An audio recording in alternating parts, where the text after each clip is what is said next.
নমস্কার, আপনাদের সকলকে আমার চ্যানেলে স্বাগত। সন্ধেবেলা একটু আগে আপার প্রাইমারি ভেরিফিকেশনের নোটিশ প্রকাশ করেছে স্কুল সার্ভিস কমিশন। সেই নোটিশ প্রকাশের সঙ্গে সঙ্গে আপনাদের মধ্যে অসংখ্য প্রশ্ন ভেসে এসেছে আমার কমেন্ট বক্সে। সেই সমস্যাগুলো আপনাদের যেগুলো আপনারা ফেস করছেন সেগুলো সমাধানের জন্য আবার আমি একটি ভিডিওর মাধ্যমে চলে এসেছি। এই ভিডিওর মাধ্যমে আমি আপনাদের এই নোটিশকে কেন্দ্র করে এই নোটিশের সারবক্তা যেটা বলা হয়েছে সেটাকে আমি কিছুটা ক্লিয়ার করার চেষ্টা করব। এই নোটিশটাতে কি বলা হয়েছে সেটা আমি এখানে থাম্বনেইলে কিছুটা উল্লেখ করেছি। দেখুন, রুলস 12(3) অনুযায়ী ভেরিফিকেশনে ডাকা হবে।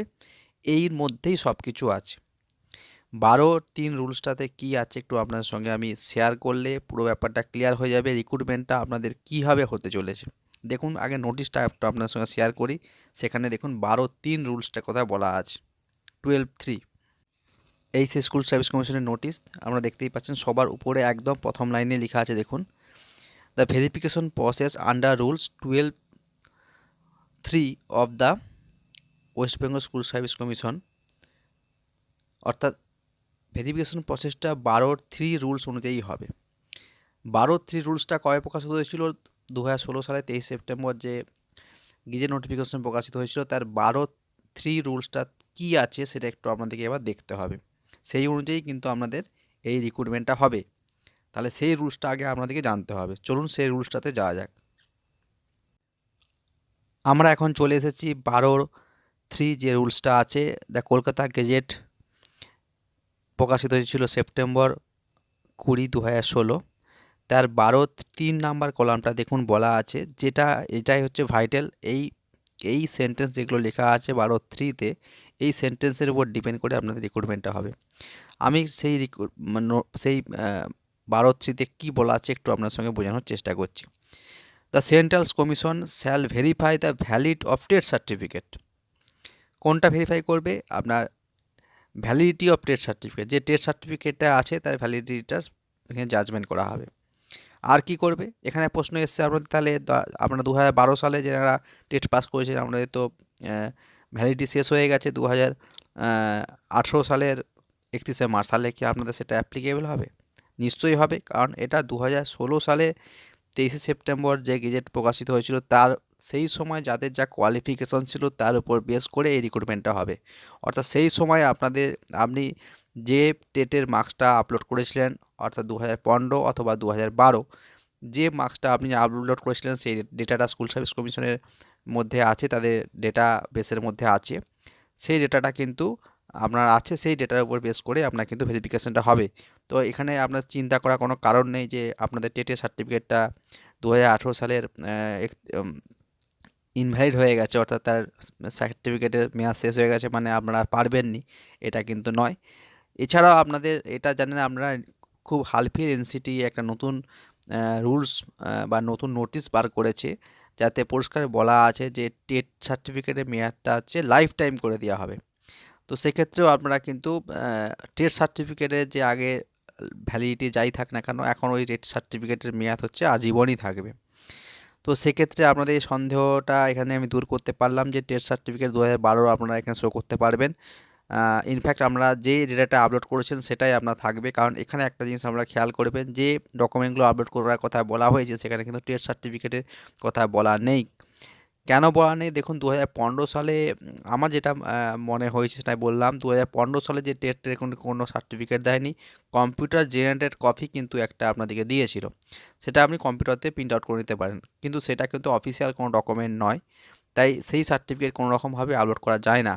তাই ওই সময় আপনাদের ফর্ম ফিল আপের সময় একটা অপশন দিয়েছিল, আপনি যে কোনো একটা টেটের মার্কস সেখানে অ্যাপ্লাই করতে পারেন, অর্থাৎ 2015 অথবা 2012। আপনারা যে টেটের মার্কসটা সেখানে বেশি পেয়েছিলেন সেটা দিয়ে অ্যাপ্লাই করেছিলেন।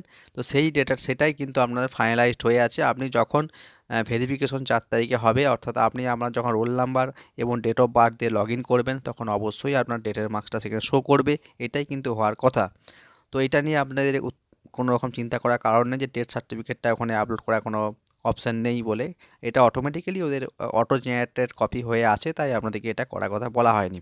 এরপর দেখুন বলেছেন academic and professional qualification of the candidates, অর্থাৎ আপনার একাডেমিক কোয়ালিফিকেশন এবং প্রফেশনাল কোয়ালিফিকেশনটা ভেরিফাই করা হবে এখানে। হ্যাভিং ভ্যালিড টেট সার্টিফিকেট তো বললাম, and marks obtain in TET, আপনি টেটে কত মার্কস পেয়েছেন সেটাও কিন্তু এখানে ভেরিফাই করা হবে। আচ্ছা, and other academics and professional qualification shall be evaluated in the manner mention in part 1 of schedule 2, অর্থাৎ অন্যান্য আপনার যে সমস্ত একাডেমিক কোয়ালিফিকেশন আছে এবং প্রফেশনাল কোয়ালিফিকেশন আছে সেটা ইভ্যালুয়েট করা হবে, অর্থাৎ মূল্যায়ন করা হবে। সেটা কোন রুলস অনুযায়ী? Part A of schedule 2। এবার পার্ট এ অফ শিডিউল 2তে কী আছে, কোন ম্যানারে আপনার একাডেমিক অ্যান্ড প্রফেশনাল কোয়ালিফিকেশনটা ইভ্যালুয়েট করা হবে সেটা একটু আপনাদেরকে দেখতে হবে।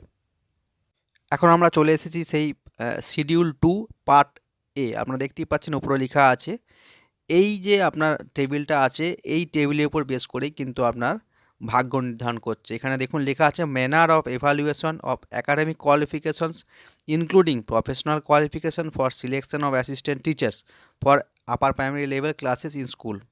কীভাবে হবে? মাধ্যমিক অর ইটস ইকুইভ্যালেন্টস, অর্থাৎ মাধ্যমিকে আপনার জন্য থাকবে 10 মার্ক। তার আগে বলে রাখি টোটাল ফুল মার্কস আছে 50, তার মধ্যে মাধ্যমিকের জন্য আছে 10 মার্ক। এবার 10 মার্কেরটা কীভাবে ডিস্ট্রিবিউশন করা হবে? যদি আপনি 60% উপর পেয়ে থাকেন তাহলে 10-এ 10 পাবেন, 50% অ্যান্ড অ্যাবাভ বাট বিলো 60%, 50%-এর উপরে কিন্তু 60%-এর কম হলে 8 পাবেন, আর বিলো 50% হলে আপনি 6 পাবেন ডাইরেক্ট। এইচএসের ক্ষেত্রে কী আছে? এটা এখানে ফুল মার্কস 10 আছে, নাম্বার ডিস্ট্রিবিউশনটাও একই আছে, এখানে 60% অ্যাবাভ হলে 10 মার্কস, 50 থেকে 60%-এর মধ্যে হলে 8 মার্কস, আর বিলো 50% হলে 6 মার্কস। 3 নাম্বারটা হচ্ছে সবচেয়ে ভাইটাল পার্ট, এরটার উপরেই আপনার চাকরিটা অনেকটা ডিপেন্ড করবে, কারণ এইখানে কিন্তু মার্কসটা অনেকটা বেশি আছে, অর্থাৎ যেটাকে বলা হচ্ছে গ্র্যাজুয়েশন। গ্র্যাজুয়েশনের ডিগ্রিটা কিন্তু আবার এখানে বলা আছে, দেখুন, graduation degree as mentioned under clause D of rules 2 of the set rule, সেটা আমি আপনাদেরকে আরেকটা ভিডিওর মাধ্যমে দেখিয়ে দেবো এই রুলসটাতে কোন কোন ডিগ্রি এখানে ভ্যালিড করেছে। তার সাথে সাথে 4 নম্বরে যে পয়েন্ট আউট করা আছে, দেখুন, professional qualification as mentioned under clause U of rules 2 of the set rules, এই রুলসগুলো আগে উল্লেখ করা হয়েছে গেজেটে, সেইগুলো আমি একটু আপনাদেরকে আর পরে ভিডিও শেয়ার করব, যে প্রফেশনাল কোয়ালিফিকেশন কী কী গ্রাহ্য করা হবে, ব্যাচেলার ডিগ্রির ক্ষেত্রে কী কী ডিগ্রি এখানে গ্রাহ্য করা হবে। তো সেই যাই হোক, এইখানে কিন্তু আপনার ব্যাচেলার ডিগ্রির ক্ষেত্রে আছে 20 মার্কস, 20 মার্কসের মধ্যে 60%-এর উপর যদি আপনি গ্র্যাজুয়েশনে পেয়ে থাকেন 20-তে 20 পাবেন, 50% টু 60% হলে 18 পাবেন, বিলো 50% হলে 16 পাবেন। প্রফেশনাল কোয়ালিফিকেশনে কিন্তু 10 মার্কস আছে, সেক্ষেত্রে একইভাবে আছে, দেখুন, 60%-এর উপরে 10-এ 10 পাবেন, বিলো 60% কিন্তু আপ টু 45%, অর্থাৎ 45% উপরে থেকে শুরু করে 60% নিচে পর্যন্ত যদি আপনার মার্কস থাকে তাহলে 8 পাবেন, আর বিলো 45 থাকলে আপনি 6 পাবেন। এরপর হচ্ছে আপনার টেটের মার্কসের যে ওয়েটেজের ব্যাপারটা আসছে এখানে, অর্থাৎ এখানে ফুল মার্কস 40 দেওয়া হবে। এটা যে টেটের মার্কসটা 40টা কীভাবে ডিস্ট্রিবিউশন হবে, এটা আপনাকে 100-র উপর রাউন্ড ফিগারে করা হবে, অর্থাৎ 40টাকে 100 ধরা হবে, অর্থাৎ আপনি যদি টেটে আপনি 60% মার্কস পান তাহলে সেক্ষেত্রে আপনার এখানে 24 ধরা হবে, কারণ 10% জন্য 4 মার্ক করে এই হিসাব হবে। তো যদি আপনি 60 পান 6 × 4 অর্থাৎ 24 পাবেন। এইভাবে কিন্তু ওয়েটেজটা ক্যালকুলেশন হবে, অর্থাৎ 40কে ফুল মার্কস 100%-এর উপর বিবেচনা করে করা হবে। এটাকে বলা টেটের ওয়েটেজ। এটা অটোমেটিক্যালি আপনারা আপলোড করে রেখেছেন, যেটা অটোমেটিক্যালি ওখানে শো করবে যখন আমরা আপনাদের ডেট অফ বার্থ এবং আপনার রোল নাম্বারটা ওখানে ইনপুট করবেন, তখন আপনারা টেটের ওয়েটেজটা টোটালি আপনারা সেখানে দেখা যাবে। আপনি সেখানে ক্যালকুলেশন করে দেখে নিতে পারবেন যে আপনি টেটে কত পেয়েছিলেন, তার উপর ওয়েটেজ কত শো করছে। যদি আপনি সেখানে টেটে দেখুন, যখন আপনি টেটে আপনার রেজাল্ট বেরিয়েছিল, সেখানে যদি আপনি দেখেন আপনি আগে যে টেটটা ছিল সেটা হচ্ছে হয়তো আপনাদের যে পরীক্ষাটা হয়েছিল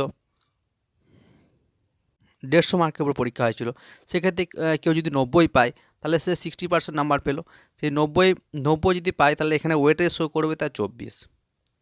এবার একই রকমভাবে যদি কেউ 70% পায়, অর্থাৎ 105 পেয়ে থাকে 150-র মধ্যে, তাহলে এখানে তারা 28 নাম্বার শো করবে। এইভাবে কিন্তু ক্যালকুলেশনটা করা হবে।